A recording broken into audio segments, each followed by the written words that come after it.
To Kill a Mockingbird, written by Harper Lee, is considered to be one of the most influential novels of the 20th century. It tells the story of Atticus Finch, a lawyer living in the deep south of the United States who decides to take on the case of Tom Robinson, a black man accused of rape. Highly criticized for representing a black man, the story details Atticus and his family, and their struggle against what society thought was right. In the end, Atticus and his efforts prove futile, and Tom Robinson was hanged for a crime he did not commit.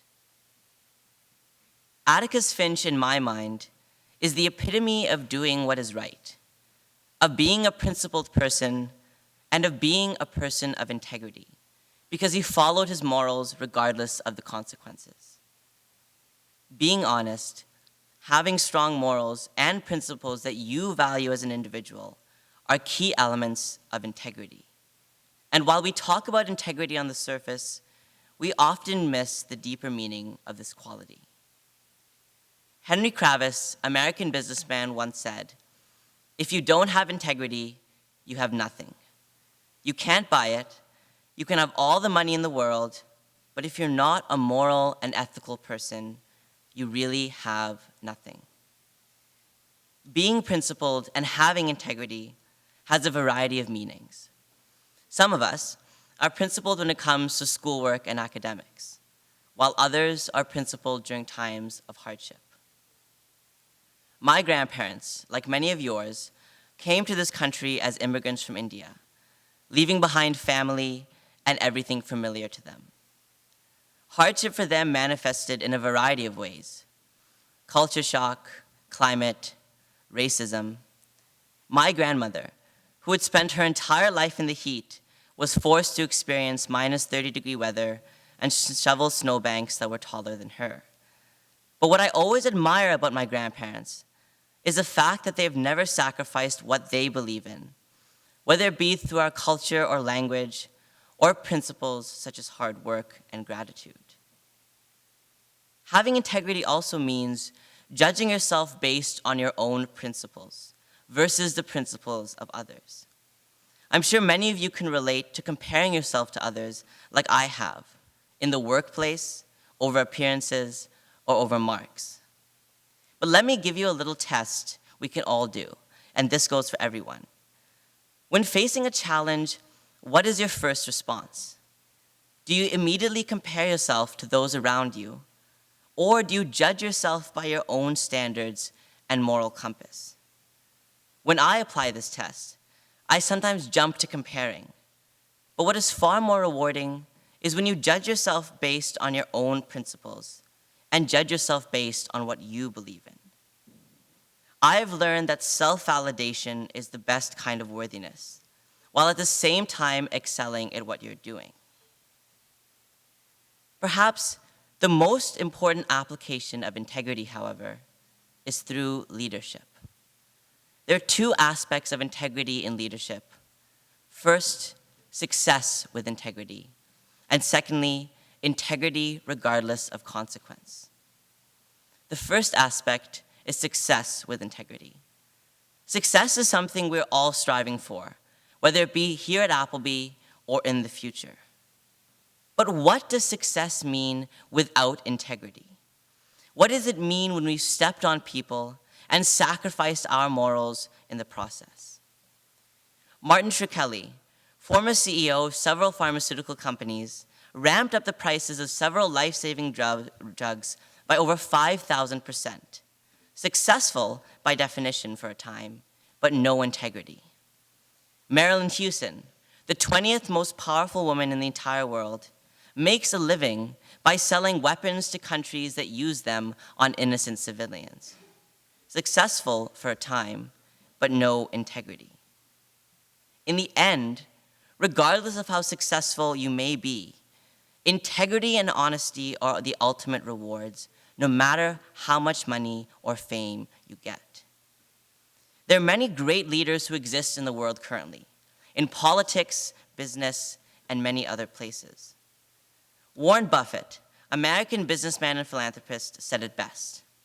You're looking for three things generally in a person: intelligence, energy, and integrity. And if they don't have the last one, don't even bother with the first two. I tell them, everyone has the intelligence and energy. You wouldn't be here otherwise. But the integrity is up to you. You can't learn it in school, and you weren't born with it. All of us here are leaders in our own right, regardless of what you may think. However, there's such a focus in the world and here in our community about what role we get and what we produce as a result. There were times when I used to focus on that, what my position was, and what I was creating as a result. But the truth is, none of these titles, none of the change we make means anything when we don't have principles and morals to stand by. Focus less on the role and be a leader of character through what you believe in. The second aspect is how we maintain our integrity in the face of consequence.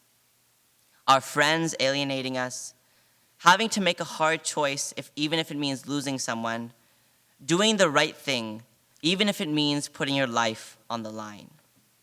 Maintaining your integrity in the face of these obstacles is what makes you stand out as a leader and what inspires those around you to follow your example. We, our generation, is entering a world that is going to push the limits of our integrity. Issues surrounding race, religion, politics, the environment are all things that we are going to have to deal with regardless of what job you have. There's no point in sugarcoating it. Tough challenges lay ahead, and we can't control that reality. What we can control, however, is our response to these obstacles.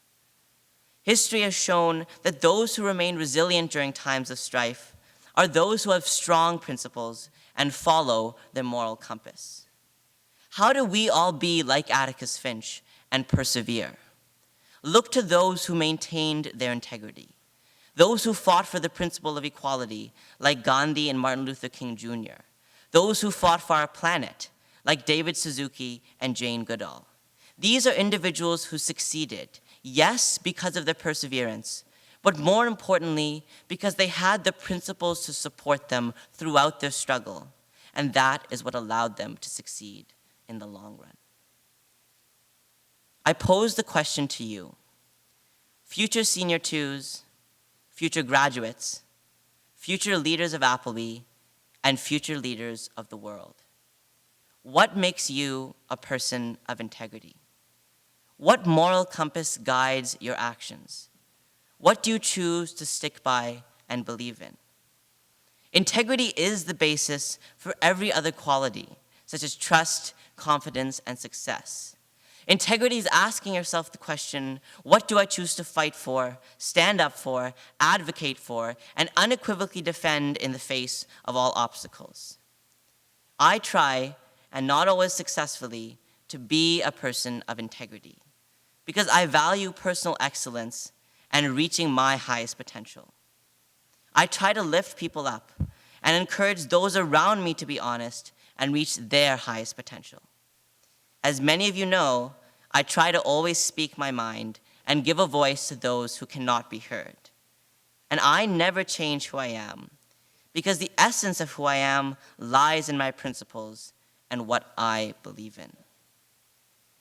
To conclude, I decided to look to the words of others and their experiences with integrity. I would like to share with you all one of my favorite poems and a favorite of many leaders like Nelson Mandela. It was written by the 19th century poet William Henley as he lay in hospital battling disease. The poem is entitled Invictus, which means unconquerable in Latin. And while poems, as you know, have many meanings, I think Henley tells us about his principles in the face of hardship and to take control of our fate. Invictus by William Henley. Out of the night that covers me, black as the pit from pole to pole, I thank whatever gods may be for my unconquerable soul.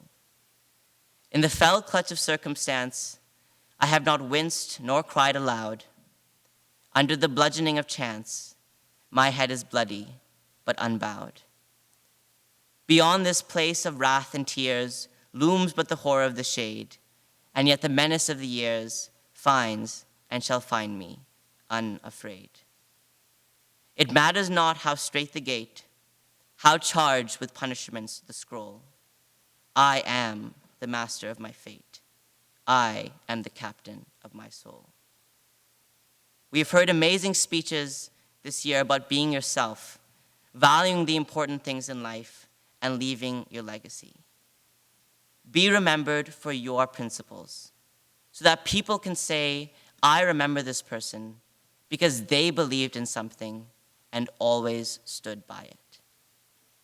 Please rise and sing hymn 505.